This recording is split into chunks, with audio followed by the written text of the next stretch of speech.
అప్పుడే వెళ్ళిపోతున్నావా బాబు? వెళ్ళాలా? కొత్త నాటకం ప్రాక్టీస్ చేయాలి. కాంట్రాక్టుల మీద కాంట్రాక్టులు వస్తున్నాయి. ఈ బాదరబంది అంతా నీకెందుకు బాబు?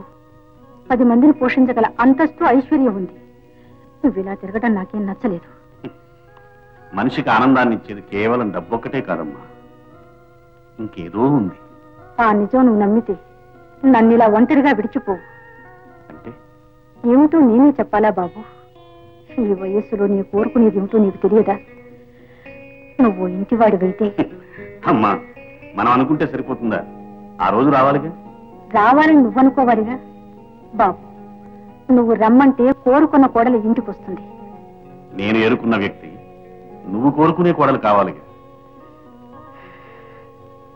అలాగే, ఆఖరికి నీ నాటకాల్లో మనిషి అయినా నాకు అభ్యంతరం లేదు. ఈ చివరి రోజుల్లో నాకు ఆ మాత్రం ఆనందం ఇస్తే అంతే చాలు. అలాగేనమ్మా. నా కళ్ళల్లో మిగిలే నా ప్రేయసిని త్వరలోనే నీ కళ్ళ ముందు నిలబెడతాను.